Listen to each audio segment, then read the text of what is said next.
அனைத்துலக உயிரோடை தமிழ் வானொலி நேயர்கள் அனைவருக்கும் எமது வணக்கங்கள்.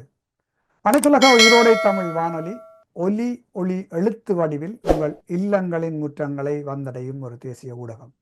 இது அரசியல் களம். இன்றைய அரசியல் களத்தில் தாயகத்தில் இருந்து திருமிகு அன்னலிங்கம் அன்னராசா அவர்களை அழைத்து வந்திருக்கின்றோம். இவர் வடமாகாண சமாசங்களின் இணைப்பாளர். இன்று தாயகத்தில் நடைபெறுகின்ற அதாவது எமது தமிழர் தாயகத்தின் சுரண்டல் வேலைகள் நிறைய நடைபெற்று கொண்டிருக்கின்றது. ஏற்கனவே நாங்கள் திரு அன்னராசா அவர்களுடன் வந்து எங்களுடைய மீனவர்களுடைய பிரச்சனை சார்ந்து கடந்த வருடம் பேசியிருந்தோம். இப்பொழுது ஏகேடியினுடைய அரசு இன்று இலங்கையிலே தலைமை பொறுப்பை ஏற்றுள்ளது. தமிழர்கள் பகுதியிலே வந்து சந்திரசேகரன் அவர்கள் வந்து அமைச்சராக தெரிவு செய்யப்பட்டிருக்கின்றார். இவர் வந்த பிறகு ஏதாவது மாற்றங்கள் ஏற்பட்டிருக்கின்றதா அல்லது அப்படியே தான் பிடப்பில் இருக்கின்றதா என்பது பற்றி நாங்கள் இன்று திரும்பி அன்னராசா அவர்களுடன் பேச இருக்கின்றோம். வணக்கம் ஐயா. வணக்கம். தாயகத்திலே நாங்கள் கடந்த வருடம் இறுதி பகுதியிலே உங்களிடம் அந்த தாயகத்திலே நடைபெறுகின்ற முக்கியமாக இந்த கடல் வளம் சார்ந்தும் இந்திய இலங்கை ஈழத்தமிழர்கள் மீனவர் பிரச்சனை சார்ந்தும் உங்களுடன் பேசியிருந்தோம். நாங்கள் பேசிய பிற்பாடு இப்பொழுது அனுரகுமார திசநாயக்கா அவர்களுடைய கட்சி என்பிபி வந்து இப்பொழுது ஆட்சியில் அமர்ந்துள்ளார்கள். இவர்கள் பல உறுதிமொழிகளை வழங்கி ஆட்சிக்கு வந்திருக்கின்றார்கள். பெரும்பான்மையான ஆசனங்களை பிடித்து இன்று இலங்கை பாராளுமன்றத்திலே இருக்கின்றார்கள். இவர் ஆட்சிக்கு வந்த பிற்பாடு ஒரு தமிழராக இருக்கின்ற சந்திரசேகரன் அவர்களை வந்து ஒரு அமைச்சராக அவரை நியமிக்கப்பட்டுள்ளார். சந்திரசேகரனும் தேர்தலுக்கு முன்பு பல வாக்குறுதிகளை வழங்கியிருந்தார். தொடர்ந்தும் வென்ற பிற்பாடும் பல வாக்குறுதிகளை வழங்கினார். இன்று நிலைமைகள் எப்படி இருக்கின்றது? இவர்களால் ஏதாவது மாற்றத்தை கொண்டு வர முடிந்ததா? மீனவர்களுடைய பிரச்சனை என்ன நிலைமை இருக்கின்றது என்பதை பற்றி பேசலாம். நல்ல விஷயம். அதாவது என்பிபி அரசாங்கம் ஆட்சிக்கு வரக்கு முன்னரும் ஆட்சியில இல்லாம இருக்க வைக்கையும் சந்திரசேகரம் ஐயா வடக்கு மாகாண மீனவர்களுடைய பல போராட்டங்கள்ல நின்று மீனவருடைய பிரச்சனையை அறிந்தவர். ஆனால் வடக்கு மக்களும் ஒரு எதிர்பார்ப்பை செய்த ஒரு மாற்றம் வரைக்குள்ள அந்த மாற்றத்தின் ஊடாக எங்களுடைய கடல்ல நாங்கள் சுதந்திரமா செய்து வாழ்வாதாரத்துல ஒரு மாற்றம் வரும் என்று நம்பி இருந்தவர். ஆனா இன்றைக்கு ஆட்சிக்கு வந்தும் 45-50 நாள் ஆகுது. எதிர்பார்க்கப்பட்ட எந்த விதமான மாற்றமும் இல்லை. ஆனால் வாயால கடற்தொழில் அமைச்சரும் சரி அரசாங்கமும் சரி சொல்லி கொண்டிருக்குது. இருந்தாலும் கூட இன்றைக்கு எங்களுடைய இலங்கை நாடு இருக்கின்ற பொருளாதார நெருக்கடியில இருந்து மீளுறதற்கு அவர்கள் இலங்கை என்ற ரீதியிலே பார்த்து கடந்த அரசாங்கத்தின் பாதையில் தான் பயணிக்க வேண்டிய ஒரு நிலையில அந்த அரசாங்கம் இருக்குது. ஆனால் வடக்குல சொல்லப்படுற ஒரு விடயம் வந்து இந்த அரசாங்கத்துக்குரிய கால அவகாசம் ஒன்று வேணும். ஏனென்றால் நீண்ட காலத்துக்கு பிறகு ஆட்சிக்கு வந்த ஒரு அரசாங்கம் அதை அறிந்து கொள்ள வேண்டும் அல்லது அதை புரிந்து கொள்வதற்குரிய கால அவகாசம் என்ற போர்வையில மக்கள் அந்த கால அவகாசத்தையும் 3 மாசமோ 6 மாசத்துக்கோ சரி புதுசா வந்திருக்குன்னு செய்வினே என்ற நம்பிக்கையின் அடிப்படையில வழங்கி இருந்து எதிர்பார்ப்போடு இருக்கிறார்கள். ஆனால் என்னை பொறுத்தளவிலே இது சாத்தியமானதாக முடியாது. உதாரணத்துக்கு நான் சொல்கின்றேன், எங்களுடைய கடற்தொழில் அமைச்சர் சந்திரசேகரம் ஐயா அந்த பதவியேற்று குறிப்பிட்ட நாட்களிலே இலங்கை இந்திய மீனவர்கள் பிரச்சனை தொடர்பாக மிக காட்டமாக பேசி வந்தார். ஆனால் தற்பொழுது அந்த காட்டம் எத்தனை போக்கை நோக்கி நகர்வதை எங்களால் அறியக்கூடியதாக இருக்கிறது. அதே போன்றுதான் கடந்த அரசாங்கங்கள் கொண்டு வந்த புதிய சட்ட திருத்தத்தை வடக்கு கிழக்கு இலங்கை ஒட்டுமொத்தமாக அந்த சட்ட திருத்தத்தை நிராகரித்தது. ஆனால் இந்த அரசாங்கம் வந்து அதனை அமைச்சரவையிலே போட்டு அங்கீகரிச்சிருக்கின்றது. அதற்கு ஒரு குழு அமைச்சிருக்கிறது. அது தொடர்பாக இந்த மாசம் 4ஆம் தேதி நாங்கள் கடற்தொழில் அமைச்சரை நாவாந்துறை சென்ட் நீக்லேஸ் கடற்தொழில் சங்கத்திலே சந்தித்து கதைத்த போது அவர் அதற்குரிய திருப்தியான பதிலை வழங்கவில்லை. அவர் ஏற்றுமதி சார்ந்தும் வெளிநாடுகள் ஏற்றுமதி செய்யப்படுற கடல் உணவுகளுக்கு வெளிநாடுகளின் கோரிக்கையை ஏற்றுத்தான் நடக்க வேண்டும் என்ற ஒரு நிலப்பாட்டிலே இருக்கின்றார்.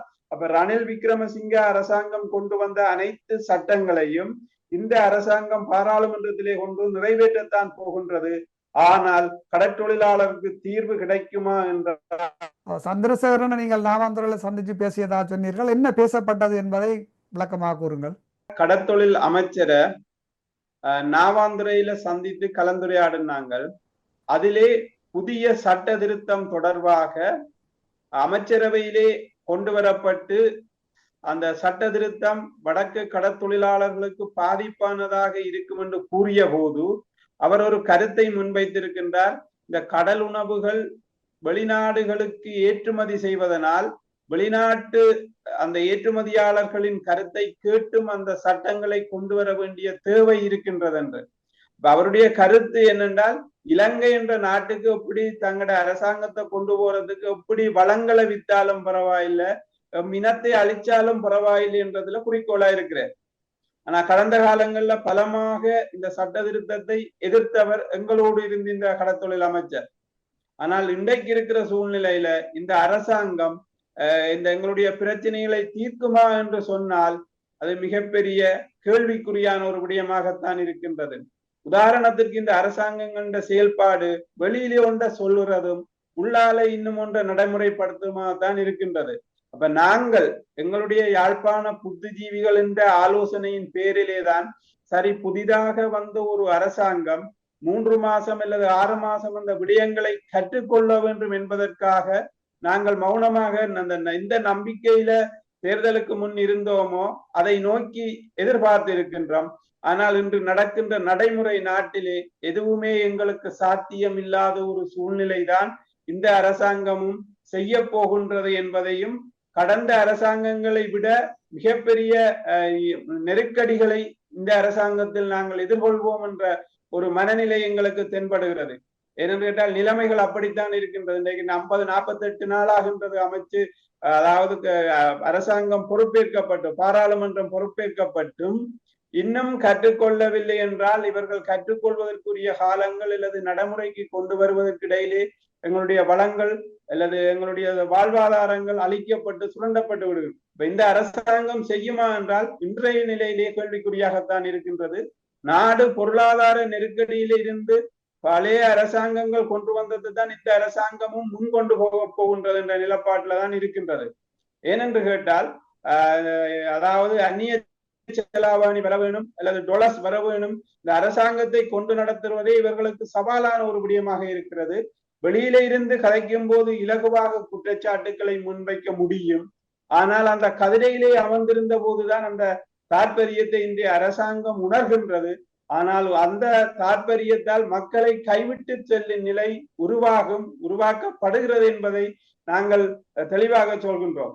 ஏனென்றால் சந்திரசேகரன் அமைச்சர் கடற்தொழிலாளர்கள் முழுமையான பிரச்சனையை அறிந்தவர். ஆனால் இன்று கதை மட்டும் சொல்லிக் கொண்டிருக்கின்றார். உதாரணத்துக்கு இந்திய மீனவர்களுடைய பிரச்சனையில எவ்வளவு ஸ்ட்ராங்கா பொறுப்பேற்று கதைத்தாரோ, ஆனால் இன்று அது படிப்படியாக மௌனிக்கப்பட்டிருக்கின்றது.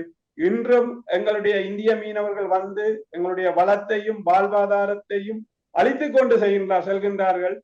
கைது செய்வதற்கு யாரும் இல்லை. நேற்றைய தினம் பகல் முல்லைத்தீவு மாவட்டத்திலே பல நூற்றுக்கணக்கான படகுகள் நின்று கடற்தொழிலே ஈடுபடுகிறது. பகல் 1 மணி அளவிலே இலங்கையினுடைய கடற்தொழில் பிரதி அமைச்சருக்கு தொலைபேசி ஊடாக நாங்கள் தொடர்பு கொண்டோம். அந்த மாவட்ட உதவி பணிப்பாளருக்கு தொடர்பு கொண்டோம். யாருமே நடவடிக்கை எடுக்கவில்லை. அப்ப பகலிலே வந்து சுதந்திரமாகிற கரையில தொழில் செய்கிற அளவுக்கு இந்த நிலைமை இருக்கின்றது. ஆனால் அரசாங்கம் வாயால மட்டும் வீரம் பேசுகிறது. வாய்ப்பேச்சை நம்புகிற தமிழர்கள் கடந்த காலங்களில் சரி, இந்த காலம் சரி இல்லை, ஆனால் ஒரு எல்லைக்கு மேல் பொறுக்க மாட்டோம், எங்களுடைய வளத்தையும் வாழ்வாதாரத்தையும் காப்பாற்று என்ற செய்தியை மிக விரைவிலே வடமாகாணம் இந்த அரசாங்கத்திற்கு தெரியப்படுத்தும். அதற்குரிய சந்திப்பாகத்தான் ஜனாதிபதியை சந்திப்பதற்குரிய நேரத்தை நாங்கள் கோரியிருக்கின்றோம். இறுதியாக ஜனாதிபதியோடும் ஒரு நல்லெண்ண ஒரு முயற்சியாக எதிர்பார்க்கிறோம். ஜனாதிபதியை நம்பித்தான் வாக்களித்தவர்களை ஒழிய ஏனையவர்களை நம்பி வாக்களிக்கவில்லை. அவரையும் ஒருமுறை சந்தித்து கலந்துரையாடிய பின்பு எமது முடிவை வடக்கு மாகாண மீனவர்கள் கடந்த காலத்தில் எப்படி எங்களுடைய நிலப்பாட்டில் உறுதியாக இருந்தோமோ அதே நிலை தொடரும்.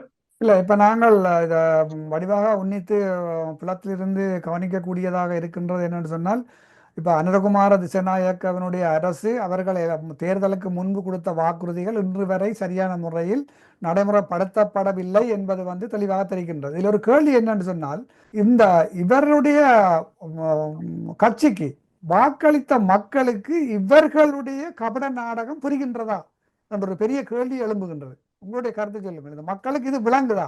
இப்பதான் அது புரிய வெளிக்கிட்டு இருக்கு. நாங்கள் வெளிப்படையாக உண்மையை நாங்கள் சொல்ல முடியும். சொல்லுறேன். இந்த வடமாகாணத்திலே கடற்றொழிலாளர்களுடைய பிரச்சனையை எங்களுடைய தமிழ் தேசிய பரப்பில இருந்தவர்களும் சரி, தமிழ் தேசியத்திற்கு அப்பால் அரசாங்கத்தோடு நின்றவர்களும் சரி, மீனவர்களுடைய பிரச்சனையை கருத்தில் எடுக்காததும் சரியா கையாளாததன் விரக்தியின் அடிப்படையிலேதான் மீனவ சமூகமும் இந்த என்பிபி அரசாங்கத்துக்கு பெரும்பகுதியான வாக்குகளை அளித்தது என்பது இந்த ஒரு எதிர்பார்ப்பின் அடிப்படையிலே அளித்தது.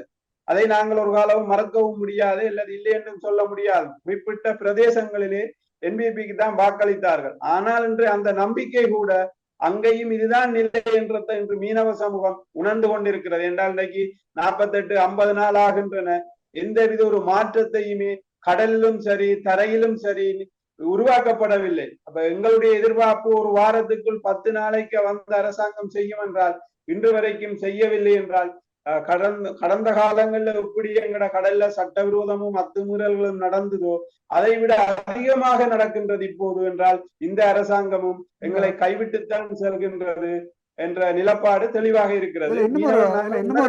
இன்னொரு கேள்வி என்னன்னா, இந்த ஈழத்தமிழர்களுடைய முக்கிய வாழ்வாதாரமான மீன்பிடி தொழில் இப்படி தமிழர்களுக்கு ஒரு சரியான தீர்வை கொடுக்காமல் கடந்து செல்லுகின்ற தட்டி கழித்து கொண்டு போகின்ற இதே நேரத்தில் தமிழர் தாயக பிரதேசங்களிலே வேறு சுரண்டல்களும் நடப்பதாக அறிந்திருந்தோம். உதாரணமாக சுண்ணக்கல் சுரண்டல் எல்லாம் நடைபெற்றிருக்கின்றது.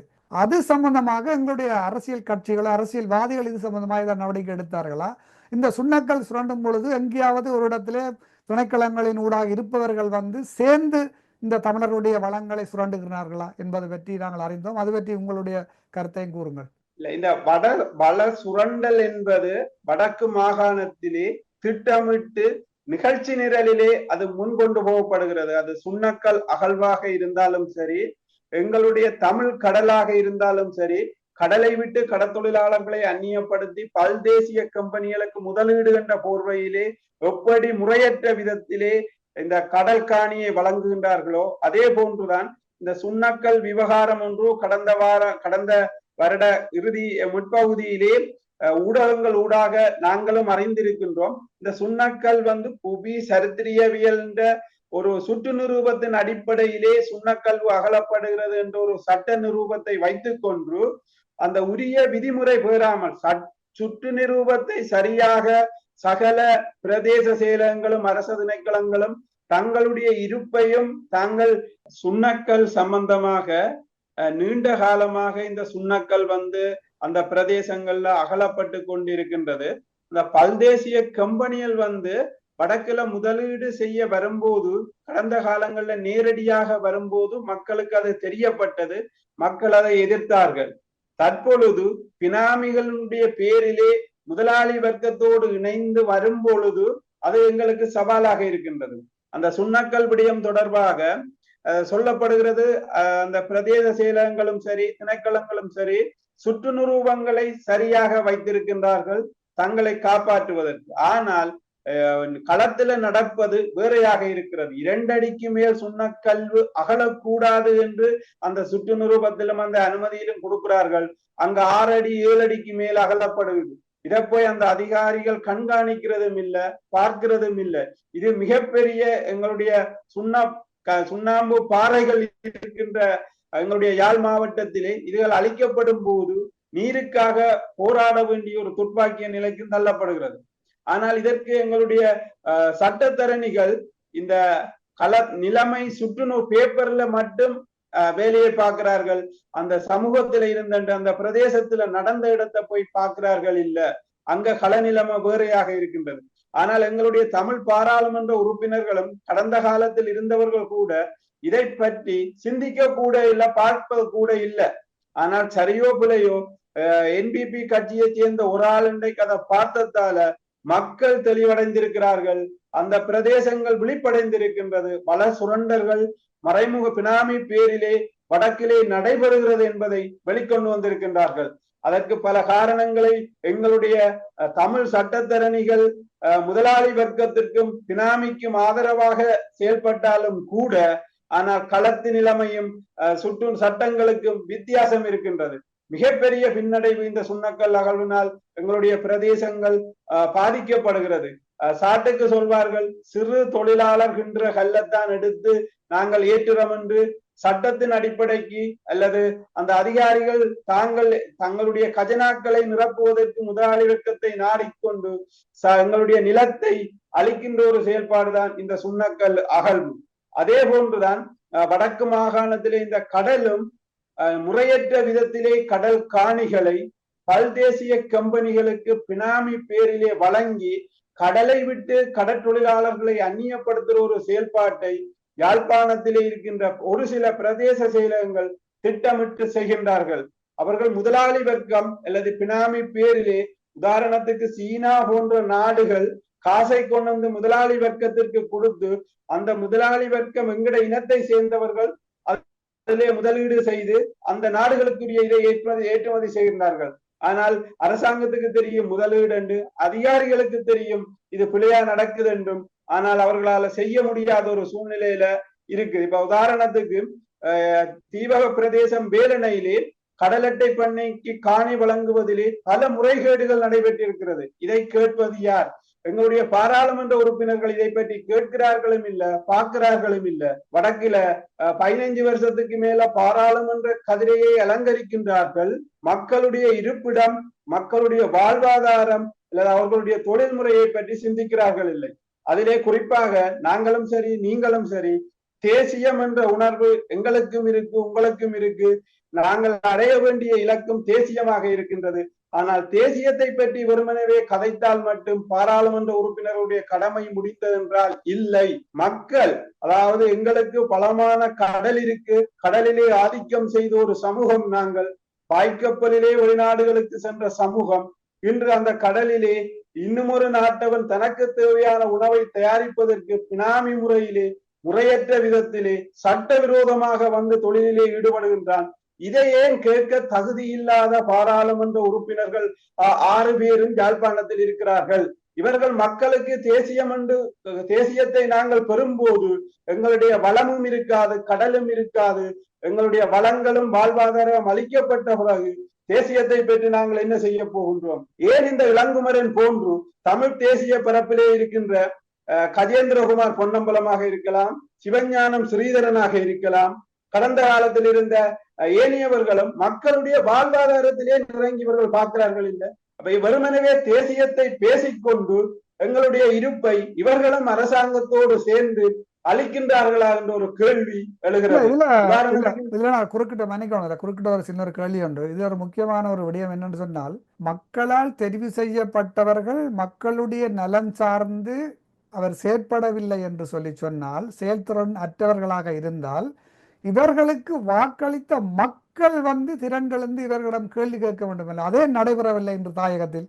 அது மிக விரைவிலே அது கடற்தொழில் சமூகத்தின் ஊடாகத்தான் இந்த நிலைமை உருவாக்கப்படும் என்பதை நான் தெளிவாக சொல்கின்றேன்.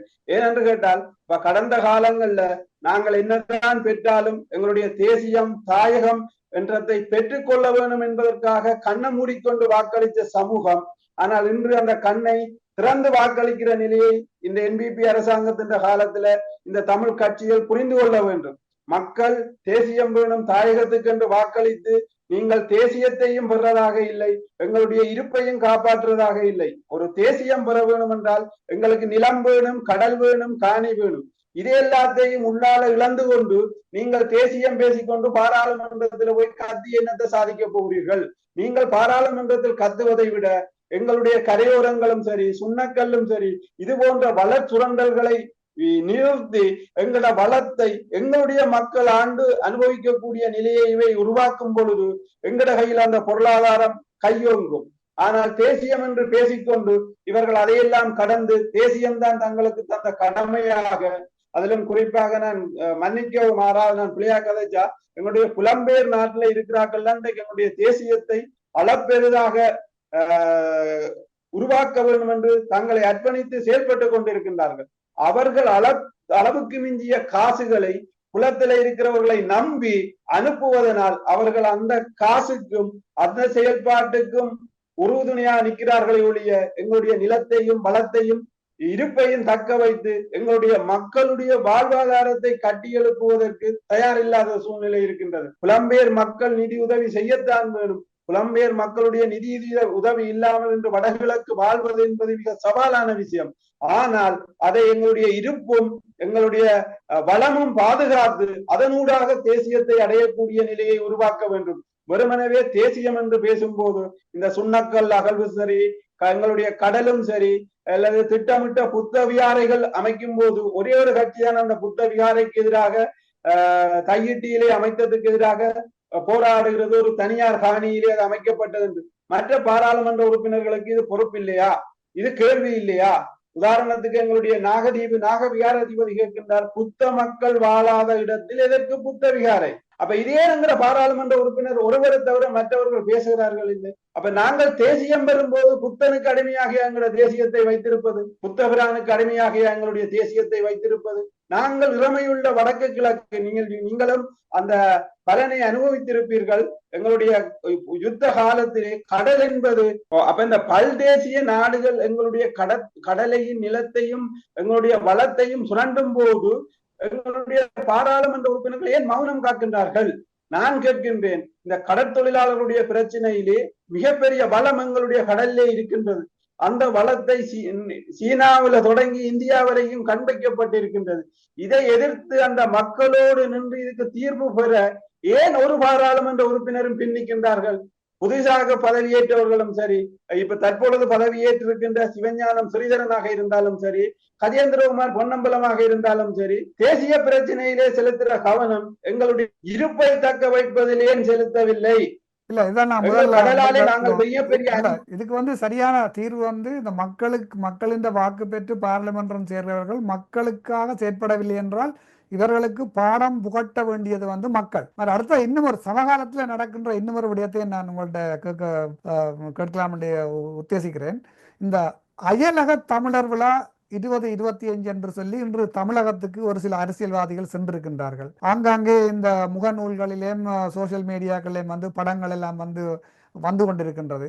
அதிலே மக்களால் நிராகரிக்கப்பட்ட ஒருவரும் விழுந்தடித்து அங்கு போய் நின்று பெரிய படங்கள் எல்லாம் எடுத்து காட்டிக் கொண்டிருக்கிறார். இவர்கள் அங்க போனவர்கள் உண்மையாக எங்களுடைய ஈழத்தமிழர்களுடைய பிரச்சனை, இந்த மீனவ பிரச்சனையை கூட தமிழக முதல்வர் திருமதி ஸ்டாலின் அவர்களுடன் பேசலாம். இது பற்றி இவர் பேசியிருப்பார்கள் என்று நீங்க நினைக்கின்றீர்களா? என்னை பொறுத்தளவிலே இவர்கள் அந்த அயலவர் மாநாட்டுக்கு போவதற்கு முன்பு யாழ்ப்பாணத்திலே போகின்ற எங்களுடைய தமிழ் தலைவர்கள், தமிழ்நாட்டு முதலமைச்சர் உட்பட அரசியல் கட்சிகளோடு இந்த மீனவர் பிரச்சனை தொடர்பாக பேச வேண்டும் என்று கோரிக்கை வைத்தவனில் நானும் ஒருவர். ஆனால் தமிழக மீனவர்களோட இந்த இது சம்பந்தமாக பேசுறதுக்கு இந்த அரசியல்வாதிகள் பேசியிருப்பார்களா என்பதும், திருமதி ஸ்டாலின், தமிழக முதல்வர் திருமதி ஸ்டாலின் அவர்களோட இவர்கள் பேசியிருப்பார்களா என்று உங்களோட கேட்டிருந்தேன். தொடர்ச்சியாக பேசுங்க. அதான் இந்த அயலவர் மாநாட்டுக்கு செல்வதற்கு முன்பு நாங்கள் ஒரு ஊடக சந்திப்பை நடாத்தி போகின்ற எங்களுடைய தமிழ் தலைமைகள் தமிழ்நாட்டு மீனவர்களோடும் வடக்கு மீனவர்கள் என்ற பாதிப்பில இருந்து சுமூகமான முறையில் ஒரு தீர்வை ஏற்படுத்துவதற்கு தமிழ்நாட்டு அரசாங்கத்தோடு பேச வேண்டும் என்ற கோரிக்கையை நாங்கள் முன்வைத்த நாங்கள். ஆனால் அங்கே நடந்த சம்பவம் என்னென்றால் முகநூலூடாக அல்லது பேஸ்புக்கிலே தமிழக முதலமைச்சரோடு செல்வி எடுத்து அதை விளம்பரப்படுத்தியதுதான் இவர்களுடைய அயலவர் மாநாட்டிலே கலந்து கொண்டதாக நாங்கள் கருதுகின்றோம். ஏன் இவர்கள் அந்த மீனவர் பிரச்சனையை பேச அஞ்சுகிறார்கள்? போன கடற்றொழில் அமைச்சர்ல இருந்து முதலமைச்சர், துணை முதலமைச்சர் 2 நாள் மாநாட்டிலே ஒரு 5 நிமிடம் இந்த மீனவர் பிரச்சனையை தீர்த்து இலங்கை தமிழர்களும் இந்திய தமிழர்களும் ஒற்றுமையாக இருக்க எங்களுக்கு பலம் சேர்க்க வேண்டும் என்று ஏன் போனவர்கள் எத்தனைக்க விரும்பவில்லை? ஏனென்றால் தமிழ்நாட்டில் இருப்பவர்கள் யுத்த காலத்திலே எங்களுக்காக போராடியவர்கள், ஆதரவு தந்தவர்கள்.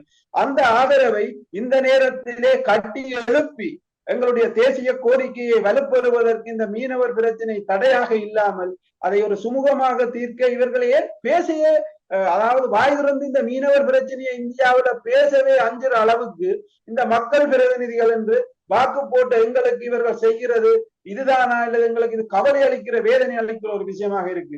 நாங்கள் வாக்கு போட்டு இன்னொரு விடயத்தையும் அவதானிக்கக்கூடிய மாதிரி இருந்தேன்னு சொன்னால் இந்த தாயகத்திலே இருந்து சென்ற இந்த அரசியல்வாதிகள் அவர்கள் அங்கு சென்றும் ஒற்றுமையாக செயற்பட்டதா தெரியவில்லை. இரு பிரிவுகளாக செயற்பட்ட மாதிரியான ஒரு உணர்வு தான் எங்களுக்கு ஏற்பட்டது. நீங்கள் அதை பற்றி அறிந்தீர்களா? நாங்கள் அதை முகநூலூடாக பார்க்கின்ற போது குறிப்பிட்ட சில பாராளுமன்ற உறுப்பினர்கள் கூட்டாக நின்று ஸ்டாலினோடு செல்வி எடுத்து விடுகிறார்கள், ஒரு சில பேர் தனியே நின்று செல்வி எடுத்து விடுகிறார்கள். அங்கேயும் தமிழ்நாட்டிலே அல்லது யாழ்ப்பாணத்திலே ஒரு கட்சியின் அரசியல் அங்கேயும் அதாவது பிரிவினையோடு நிறைவேறி இருக்க ஒழிய எங்களுடைய தமிழற்ற பிரச்சனையும் சரி தமிழருடைய இருப்பை பற்றியும் அங்கே இவர்கள் பேசுவார்கள் அல்லது வெளிப்படையாக பேசினார்கள் என்றால் இல்லை. நாங்கள் கேட்பது இவர்கள் ஏன் வெளிப்படையாக பேச பின்னிக்கின்றார்கள்? இலங்கை இந்திய மீனவர் பிரச்சனையை நாங்கள் சமூக தயாரா இருக்கின்றோம், இதை நல்லெண்ண அடிப்படையிலே ஒற்றுமையாக சகோதரத்தோடு தீர்ப்பதற்கு நாங்கள் தயாராக இருக்கின்றோம். ஆனால் எங்களால் வாக்கு வென்று சுகபோகம் அனுபவித்து அல்லது சுற்றுலாக்கு செல்பவர்கள் ஏன் பேச மறுக்கிறார்கள்? சரியே பிழை என்று பேசினால்தானே வரும். நாளைக்கு அண்ணன் தம்பி என்று மேடையில் ஏறி பேசுகிறார்கள். அண்ணன் தம்பியில இருக்கிற பிரச்சனையை தீர்க்க ஏன் இவர்களால முடியாது? முடியாத போதே அண்ணன் தம்பி என்று அங்க போய் பேசுகிறார்கள். தங்களுடைய இருப்புக்கா அல்லது தாங்கள் சுகம் வாழ்வதற்காக இதை பேசாம இருக்கிறார்கள். நாங்கள் சொல்கின்றோம் இவர்கள் பேசாது போனால் எதிர்காலத்தில் கடந்த காலத்தில் எப்படி இந்த NBP அரசாங்கம் 3 பாராளுமன்ற ஆசனங்களை வடக்கிலே பெற்றதற்கு இது போன்ற அரசியல் கட்சி தலைவர்கள் விட்டது பிழை. அந்த பிழையை மக்கள் எதிர்காலத்தில் மிக வேகமாக இவர்களுக்கு கற்பிப்பார்கள். அல்லது நான் இந்த தேர்தலுக்கு முன்பே நான் கூறியிருந்தேன், வடக்கிலே இருந்துதான் அடுத்த அரகலை உருவாகும் என்று. அதே போன்று எங்களோட பாராளுமன்ற உறுப்பினர்களுக்கு எதிராக அடுத்த அரகலை வடக்கிலே தான் இருந்து உருவாகும். ஏனென்றால் உண்மையில இந்த அயலவர் மாநாட்டுக்கு போன யாருமே வெளிப்படையாக இன்று வரைக்கும் ஒரு அறிக்கையுடைய இல்ல மீனவருடைய பிரச்சனை பேசி இருக்கிறேன் அல்லது நேரம் ஒதுக்கி இருக்கிறேன், எதிர்காலத்தில் பேசி இதை தீர்ப்பேன் என்று சொல்ல தகுதி இல்லாதவர்களா மக்கள் பிரதிநிதிகள் என்று வானமேறி வைகுண்டங்களுக்கு போறார்கள் அல்லது பாராளுமன்றத்தில் போய் பேச போறார்கள். தமிழ்நாட்டில இந்த ஒருத்தருக்கு சொல்ல உணர்வு இருக்கா? நாங்க நிறைவு செய்யும் நேரம் வந்துட்டு தியாகி திலீபன் அவர்கள் சொன்னது போல மக்கள் புரட்சி வெடிக்கட்டும், இனியாவது இந்த பார்த்திபனுடைய கனவு பலிக்கட்டும் என்று கூறிக்கொண்டு இப்பொழுது திருமிகு கஜேந்திரகுமார் அவர்கள் எடுத்த முயற்சியும் ஒரு நன்மை பயக்க வேண்டும் என்ற ஒரு அவாவுடன் நாங்கள் இந்த சந்திப்பை நாங்கள் நிறைவு செய்வோம். நீங்கள் உங்களுடைய நேரத்தை ஒதுக்கி இன்று எங்களுடன் கலந்து கொண்டதையிட்டு நாங்கள் மிகவும் புலகாங்கிதம் அடைகின்றோம். நன்றி திருமிகு அன்னலிங்கம் அன்னராசா அவர்களே. நன்றி, நன்றி, வணக்கம். எமது பார்வையாளர்களுக்கு வணக்கம். மக்களின் குரலாய் ஓங்கி ஒலிக்கும் இலக்கு மின்னிதழ் மற்றும் உயிரோடை தமிழ் வானொலி ஆகிய இவ்விரு ஊடகங்களும் உங்களை போன்ற எமது நேயர்கள் நண்பர்களின் ஆதரவிலேயே இயங்கி வருகின்றன. மிக குறைந்த வளங்களுடன் பல இடர்கள் மற்றும் தடைகளை தாண்டி பயணிக்கும் எமது ஊடகங்களின் பணிகள் மேலும் வளர உங்களால் முடிந்த நிதி உதவியை வழங்கி இன்னும் காத்திரமான செயற்பாடுகளை முன்னெடுக்க உதவுமாறு மிகவும் பணிவன்புடன் வேண்டி நிற்கின்றோம். உங்கள் பங்களிப்பு உங்களின் உரிமை குரலாய் ஓங்கி ஒலிக்கும். நன்றி.